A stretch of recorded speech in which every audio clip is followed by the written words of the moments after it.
प्यारे बच्चों, मैं डॉक्टर आशुतोष राय राजकीय जुबली इंटर कॉलेज से 11वीं हिंदी की कक्षा में आपका स्वागत करता हूं। चरण कमल बंदऊ हरिराई, जाकी कृपा पंगु गिरि लंघै, अंधे को सब कुछ दर्शाई, बहिरव सुने मूक पुनि बोले, रंक चले सिर छत्र धराई, सूरदास स्वामी करुणामय, बार बार बंदहु तिहि पाई, बार बार बंदहु तिहि पाई। जी हाँ बच्चों, निश्चित रूप से आप समझ गए होंगे कि आज किस संदर्भ में मैं आपसे वार्ता करना चाहता हूं। बच्चों, आज जिस पाठ शीर्षक पर मैं आपसे वार्ता करना चाहता हूं, उस पाठ का शीर्षक है विनय और वात्सल्य। बच्चों, यह प्रकरण आपकी पाठ्य पुस्तक के पद्य खंड के अंतर्गत सम्मिलित है। यह पूरा अध्याय कुल 3 भागों में विभक्त है। बच्चों, प्रथम भाग के अंतर्गत हम विनय और वात्सल्य के पदों का अध्ययन करेंगे तथा शेष 2 भागों में भ्रमर गीत के पदों का अध्ययन किया जाएगा। बच्चों, जैसा कि आप जानते हैं कि इस शीर्षक के रचयिता महाकवि सूरदास जी हैं। जी हाँ बच्चों, कृष्ण भक्ति शाखा के अग्रगण्य कवि महाकवि सूरदास जी सूर सूर तुलसी शशि उडगन के शवदास, अब के कवि खद्योत सम जह तह करत प्रकाश। बच्चों, हिंदी साहित्य आकाश में महाकवि सूरदास सूर्य की तरह तो गोस्वामी तुलसीदास जी चंद्रमा की तरह और कठिन काव्य के प्रेत कहे जाने वाले महाकवि केशवदास नक्षत्र तारों के भांति आज भी अपनी आभा, अपने प्रकाश को बिखेर रहे हैं और आजकल के कवि जुगनू की भांति यत्र तत्र प्रकाश करते रहते हैं। जी हाँ बच्चों, लगभग 450 वर्षों के बाद भी हिंदी साहित्याकाश में जो कवि सूर्य की तरह चमक रहा है, निश्चित रूप से आपके मन में उस कवि के प्रति जिज्ञासा और कौतूहल का भाव पैदा हो रहा होगा। बच्चों, तो आइए मैं इस महाकवि के संक्षिप्त जीवन परिचय से आपको अवगत कराता हूं। बच्चों, आपकी दाहिनी तरफ एक भक्त का छाया चित्र दिखाई दे रहा है। जी हाँ बच्चों, यह भगवान कृष्ण की साधना में लीन महाकवि सूरदास जी हैं। अद्भुत और विलक्षण प्रतिभा से युक्त महाकवि सूरदास जी का जन्म सन 1478 ईस्वी में आगरा के समीप रुनकता नामक ग्राम में हुआ। आपके पिता का नाम पंडित रामदास सारस्वत था। अष्टछाप के इस सर्वश्रेष्ठ कवि का 1583 ईस्वी में मथुरा के निकट पारसौली ग्राम में निधन हो गया। बच्चों, महाकवि सूरदास जी यमुना के किनारे गऊ घाट पर रहकर भगवान कृष्ण की साधना में लीन रहते थे। एक बार की बात है कि महाप्रभु वल्लभाचार्य जी उसी क्षेत्र से होकर गुजर रहे थे और उनकी दृष्टि सूर पर पड़ी। वह सूर को अपने साथ लेकर आए और श्रीनाथ जी के मंदिर में उनकी सेवा का कार्य सूर को सौंप दिया और सूर नित्य प्रति नवीन पदों के द्वारा भगवान कृष्ण की आराधना करने लगे। इस प्रकार से वल्लभाचार्य ही सूर के गुरु थे। आइए बच्चों, थोड़ा सा सूर की भक्ति को समझने का प्रयास करते हैं। वल्लभाचार्य ने जिस भक्ति सिद्धांत का प्रतिपादन किया था उसे पुष्टिमार्गीय भक्ति पद्धति के नाम से जाना जाता है और महाकवि सूरदास ने इसी भक्ति पद्धति में दीक्षा प्राप्त की थी। पोषणम तद अनुग्रहम, अर्थात ईश्वर की कृपा से ही, अनुग्रह से ही जीव का पोषण होता है।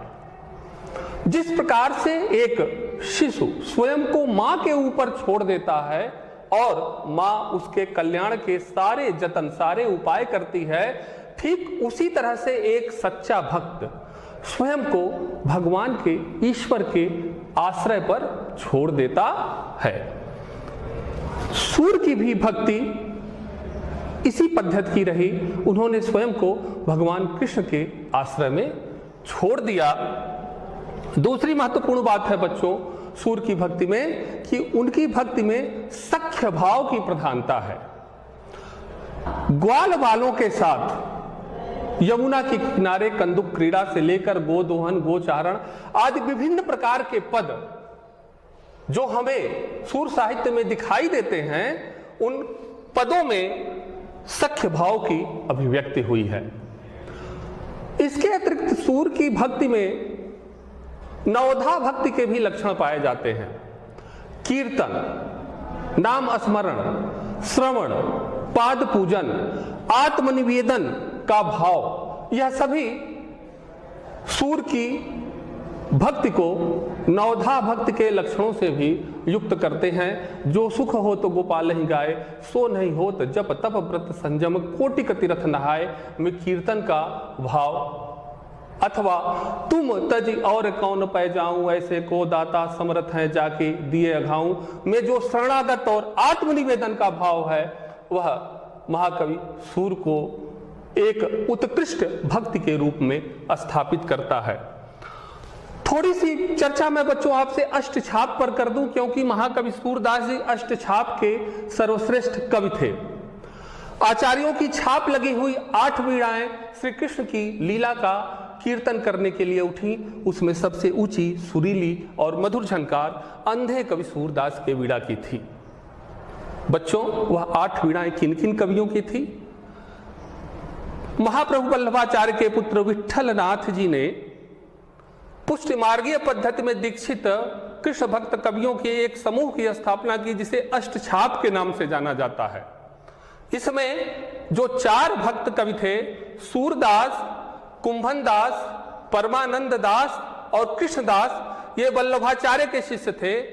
और छीत स्वामी, गोविंद स्वामी, चतुर्भुज दास और नंद दास, ये विट्ठल नाथ जी के शिष्य थे। और इन 8 भक्त कवियों में सबसे ऊंची, सुरीली और मधुर झनकार अंधे कवि सूरदास के वीणा की थी। संभवतः यही कारण था कि जिस समय सूरदास जी का महाप्रयाण हुआ तो विट्ठलनाथ जी ने उन्हें श्रद्धांजलि देते हुए कहा, पुष्टि मार्ग को जहाज उड़ी जात हो। आइए बच्चों हम थोड़ा देखते हैं कि सूर के साहित्य में किस प्रकार के रस का परिपाक हुआ है। बच्चों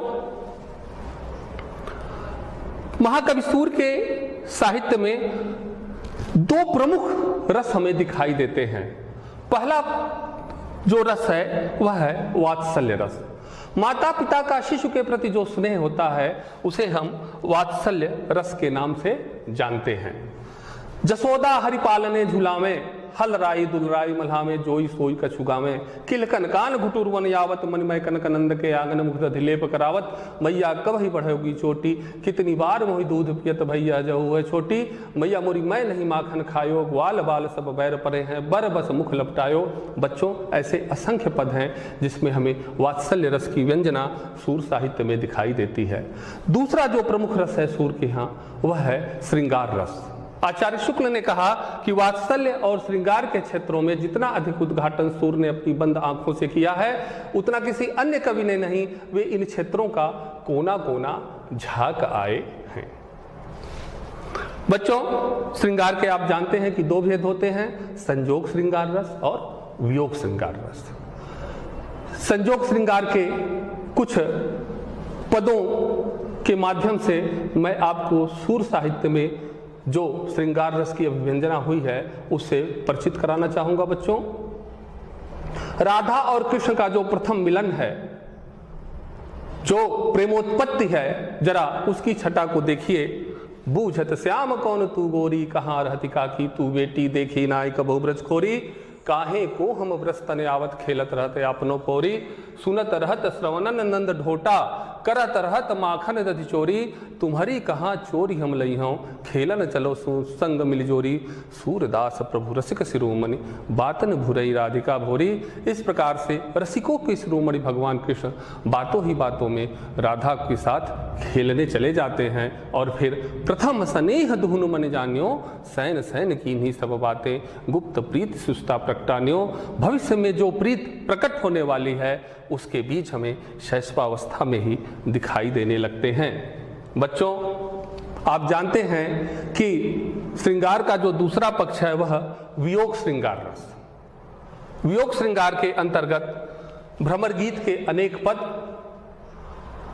निस दिन बरसत नैन हमारे, मधुबन तुम कत रहत हरे, बिरह वियोग श्याम सुंदर के ठाढ़े क्यों न जने, बिनु गोपाल बैरिन भय कुंजय। असंख्य पद हैं जिसमें हमें विरह की अनुभूति होती है और ऊधो विरहो प्रेम कहो कहकर गोपियां स्पष्ट यह घोषणा करती हैं कि हे उद्धव, यह विरह ही प्रेम है हमारे लिए।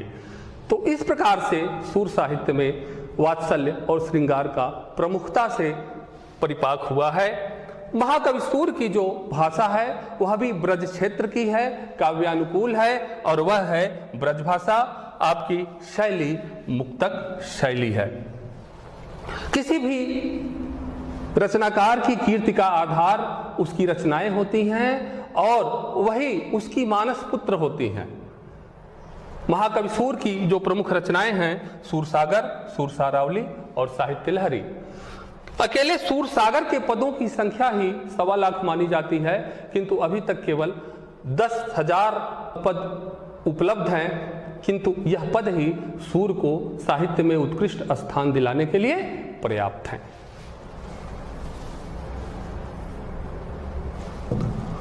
आइए बच्चों, आज जिस विनय और वात्सल्य शीर्षक पर आपसे वार्ता करने जा रहा हूं, उस पाठ के उद्देश्य को समझने का प्रयास करते हैं। ईश्वर की अनंत कृपा के महत्व से आप परिचित होंगे। आपके अंदर भक्त की भावना का संचार होगा। श्री कृष्ण के अलौकिक एवं अद्वितीय सौंदर्य को आप समझ सकेंगे। सूर के काव्य के अध्ययन से आपके अंदर कल्पना शक्ति का विकास होगा और आप इन पदों के काव्य सौंदर्य को भी समझ सकेंगे। बच्चों, पाठ परिचय के अंतर्गत थोड़ा सा आपको अवगत करा देना चाहता हूं कि महाकवि सूरदास जी ने विनय के पद के माध्यम से इस तथ्य से अवगत कराया है कि ईश्वर की कृपा के बिना जीव की मुक्ति संभव नहीं है। दूसरी महत्वपूर्ण बात है बच्चों कि ईश्वर परदुख कातर है और वह भक्त की दुर्दशा से द्रवित होकर निश्चित रूप से उसकी सहायता करते हैं। एक अन्य महत्वपूर्ण बात इस शीर्षक में जो हमें दिखाई देती है कि वात्सल्य के अंतर्गत भगवान कृष्ण के बाल छब की बड़ी ही सुंदर और मनोरम झांकी कवि ने आपके सम्मुख प्रस्तुत की है।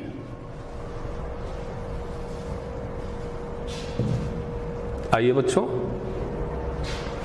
विनय शीर्षक का जो पहला पद है उस पद का मैं वाचन आपके सम्मुख कर रहा हूं।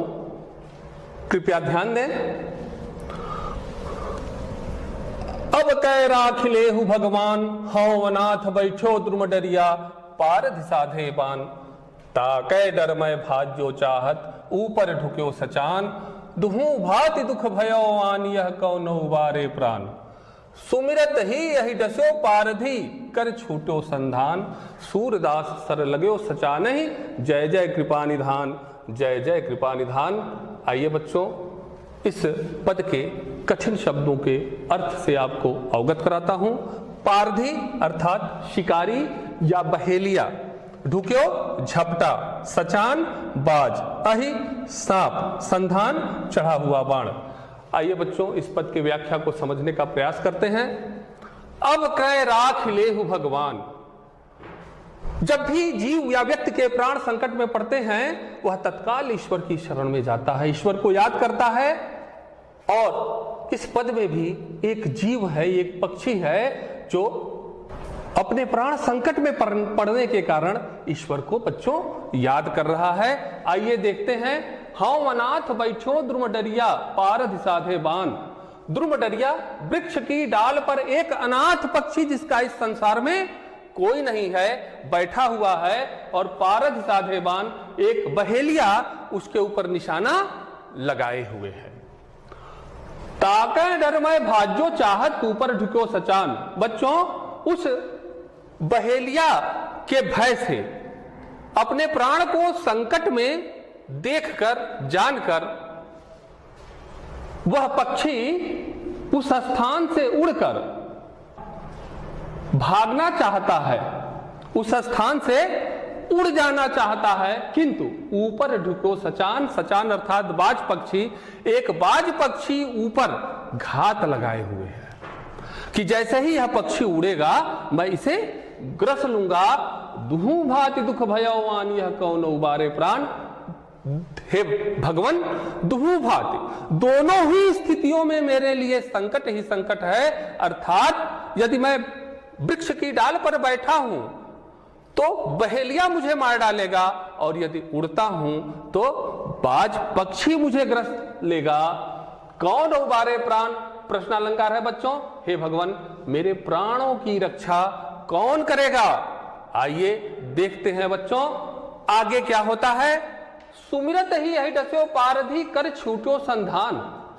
जैसे ही उस पक्षी ने सुमिरत भगवान श्री कृष्ण के नाम का स्मरण किया, तत्काल उस जीव के ऊपर, उस पक्षी के ऊपर उनकी कृपा हुई और अहि एक सर्प ने डस्यो पारधी शिकारी को डस लिया।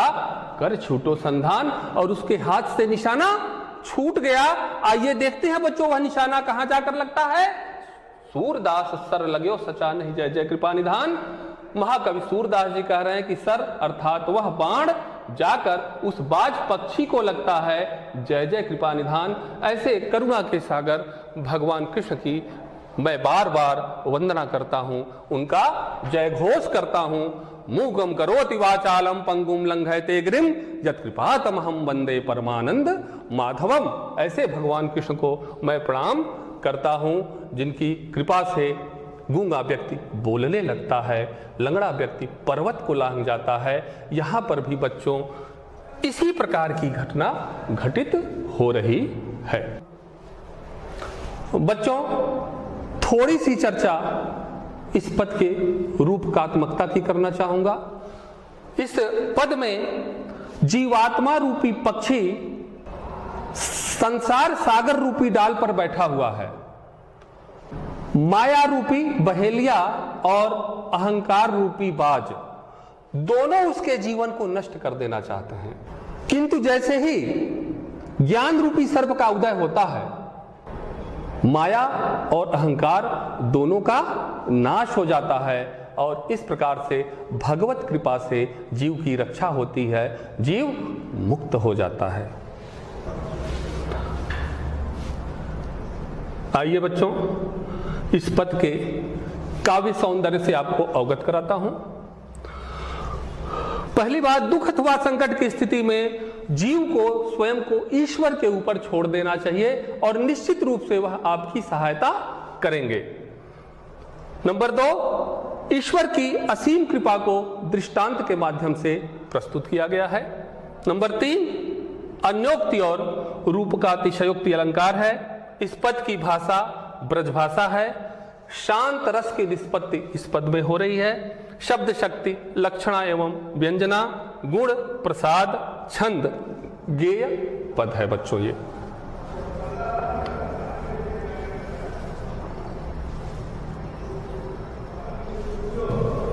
बच्चों आज के शीर्षक का जो दूसरा पद है वह वात्सल्य से लिया गया है। आइए इस पद का वाचन मैं कर रहा हूं, आप ध्यान दें। हरिजु की बाल छवि कहो बरनी सकल सुख की सीम कोटि मनोज शोभा हरनी भुज भुजंग सरोज नयन निबदन विधुजित लरनी रहे विवरण सलिल नभ उपमाय पर दुरि डरनी मंजु में चक मृदुल तनु अनुहरत भूषण भरनी मनहु सुभग सिंगार शिशु तरु फर्यो अद्भुत फरनी चलत पद प्रतिबिंब मनि आंगन घुटुर वन करनी जलज संपुट सुभग छवि भरि लेति उर जनु धरनी पुण्य फल अनुभवति सुतहि बिलोकि कै नंद घरनी सूर प्रभु की उर्वशी किलकनि ललित लरखनन। बच्चों, महाकवि सूरदास ने कृष्ण के बाल सौंदर्य की एक अनुपम छटा, अनुपम झांकी इस पद में प्रस्तुत की है। मधुराष्टकम एक स्तोत्र है, उस स्तोत्र में बताया गया है कि भगवान कृष्ण कितने मधुर हैं। अधरम मधुरम वदनम मधुरम मधुराधिपतिरखिलम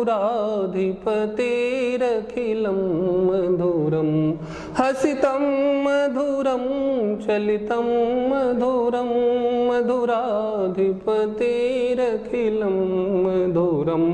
अर्थात कृष्ण का सब कुछ मधुर है। उनका मुख मधुर है, उनका नेत्र मधुर है, उनका हृदय मधुर है, उनका चलना मधुर है, उनका हंसना मधुर है। उस मधुर कृष्ण की अनुपम सौंदर्य की छटा को इस पद में आप देखिए। हरि जू की बाल छवि कहाँ बरनी। महाकवि सूरदास जी कह रहे हैं कि मैं भगवान कृष्ण के बाल सौंदर्य का कहाँ तक वर्णन करूं, अर्थात उसका वर्णन शब्दों के माध्यम से नहीं किया जा सकता। सकल सुख की सीव कोटि मनोज शोभा हरणी, कोटि करोड़ों मनोज कामदेव। भगवान कृष्ण का जो सौंदर्य है वह करोड़ों कामदेव की शोभा को हरने वाला है तथा सकल सुख की सीमा, समस्त सुखों की सीमा है। अर्थात सुख की इससे अधिक कल्पना और अधिक नहीं की जा सकती। बच्चों, अगली पंक्ति में देखिए कि भगवान कृष्ण के विभिन्न अंगों के सौंदर्य ने कैसे परंपरागत उपमानों को हीन सिद्ध कर दिया है। भुज भुजंग सरोज नयन निबदन विधुजित लरनी रहे विवरण सलिल नभु मां अपर दुरि डरनी। भगवान कृष्ण की भुजाओं ने सर्प को, नयन नेत्रों ने सरोज कमल को, बदन मुख। बच्चों, बदन और वदन दोनों में अंतर करिएगा। वदन शरीर और बदन मुख। मुख ने चंद्रमा को जीत लिया है, इसीलिए ये सर्प विवरण बिल में, कमल सलिल जल में और विधु चंद्रमा आकाश में, उपमा अपर दुरि डरनी तथा अन्य उपमाएं भी अपने अपने स्थानों पर भयभीत होकर जाकर छिप गई हैं। मंजु में चक मृदुल तनु अनुहरत भूषण भरनी मनो सुभग सिंगार शिशु तरु फर्यो अद्भुत फरनी। मंजु सुंदर, मेचक श्याम, मृदुल, मनोहर। कृष्ण का जो सुंदर, श्याम और मनोहर शरीर है, अनुहरत भूषण भरनी, अनुकूल आभूषणों से भरा हुआ है। मनहु मानो, उत्प्रेक्षा अलंकार है बच्चों, मानो सुंदर, सिंगार शिशु तरु, श्रृंगार का कोई बाल वृक्ष, फर्यो अद्भुत फरनी, अद्भुत फलों से लदा हुआ है। चलत पद प्रतिबिंब मनि आंगन घुटुर वन करनी जलज संपुट सुभग छवि भरी लेति उर जनु धरनी। मड़ियों के आंगन में जब भगवान कृष्ण चलते हैं तो उनके पैरों का जो प्रतिबिंब उस आंगन में दिखाई दे रहा है, उसको देखकर ऐसा प्रतीत होता है कि मानो जन धरनी, मानो पृथ्वी अपने हृदय रूपी जलज संपुट, अब कमल संपुट में उस सौंदर्य को, उस छवि को धारण कर लेना चाहती है। पुण्य फल अनुभवति सुतहि बिलोकि कह नंद घरनी, सूर प्रभु की उर्वशी किलकनि ललित लरखरनी। बच्चों, नंद घरनी मां यशोदा, नंद की पत्नी अर्थात मां यशोदा भगवान कृष्ण की इस बाल छवि को, इस सौंदर्य को देखकर इस तथ्य को स्मरण करती हैं जो पूर्व जन्म के उनके कर्म थे, बड़े ही अच्छे थे और उन्हीं कर्मों का फल है कि भगवान कृष्ण के बाल छवि की झांकी पुण्य फल के रूप में उन्हें इस जन्म में प्राप्त हो रही है। सूर प्रभु की उर्वशी किलकनी ललित लरखरनी। महाकवि सूरदास जी कह रहे हैं भगवान कृष्ण की किलकारी और ललित लरखरनी सुंदर लड़खड़ाहट भरी चाल जो है वह उनके मन में बस गई है। आइए बच्चों, इस पद के कठिन शब्दों के अर्थ को देखते हैं। मनोज, कामदेव, बदन, मुख, विधु, चंद्रमा, विवरण, बिलोमे, दूरी, छिप गए, मंजु सुंदर, मेचक श्याम। बच्चों, इस पद के काव्य सौंदर्य से आपको अवगत करा रहा हूं, ध्यान दीजिएगा। नंबर 1, श्री कृष्ण की बाल छवि का अत्यंत ही मनोहारी वर्णन किया गया है। नंबर 2, अपने आराध्य के किसी भी अंग की शोभा का ध्यान करते ही सूर आनंद विभोर हो जाते हैं, जो उत्प्रेक्षाओं के माध्यम से फूट पड़ती है।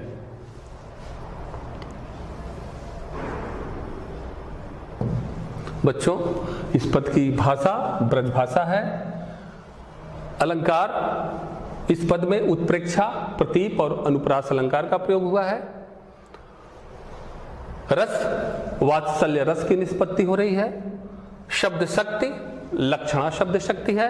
गुण, माधुर्य गुण, और यह छंद जो है वह गेय पद है। बच्चों, आपके पाठ्य पुस्तक में जो पद्यांश का भाग है, जो काव्य का भाग है, उस भाग से 2 तरह के प्रश्न मुख्य रूप से पूछे जाते हैं। पहला प्रश्न कवि के जीवन परिचय और उसकी साहित्यिक विशेषताओं को लेकर होता है, जिसका उत्तर आपको 80 से 100 शब्दों में लिखना रहता है। यह प्रश्न 5 अंक का होता है। और दूसरा प्रश्न जो है बच्चों, वह पद्यांश के आधार पर उसके नीचे लिखे गए प्रश्नों का उत्तर आपको लिखना रहता है। यह कुल 10 अंकों का होता है।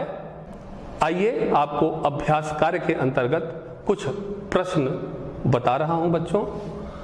प्रश्न 1, महाकवि सूरदास का संक्षिप्त जीवन परिचय देते हुए उनकी काव्यगत विशेषताओं पर प्रकाश डालिए। प्रश्न 2, निम्नलिखित पद्यांश के आधार पर नीचे दिए गए प्रश्नों के उत्तर दीजिए। जो विनय का पहला पद मैंने आपको पढ़ाया बच्चों। अब कह राख लेहु भगवान, सूरदास सर लगो सचा नहीं, जय जय कृपा निधान। आइए देखते हैं बच्चों, इस पद्यांश के आधार पर कौन कौन से प्रश्न आपसे पूछे गए हैं। पहला प्रश्न, पद्यांश के शीर्षक एवं रचयिता का नाम लिखिए। यह प्रश्न अवश्य रहेगा बच्चों। नंबर 2, रेखांकित अंश की व्याख्या कीजिए। नंबर 3, इस पद में कवि ने किस अलंकार का प्रमुखता से प्रयोग किया है। नंबर 4, भक्त ईश्वर की कृपा किस प्रकार प्राप्त कर सकता है। नंबर 5, प्रस्तुत पद में किस रस की निष्पत्ति हो रही है। बच्चों, आज जिस पाठ का आपने अध्ययन किया, उस पाठ के अध्ययन से आपको क्या मिला।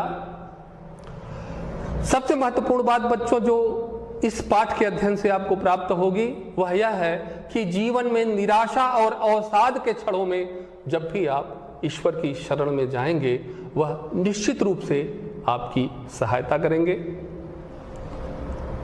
एक और महत्वपूर्ण बात बच्चों कि बिना ईश्वर की कृपा की इस संसार से जीव की मुक्ति संभव नहीं है।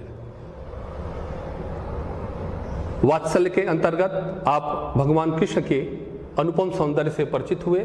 जन्माष्टमी जैसा त्योहार, परंपरागत उत्सव आप मनाते चले आ रहे हैं, कृष्ण की छवि को देखते चले आ रहे हैं और यहाँ पर आपने उसका अध्ययन किया बच्चों।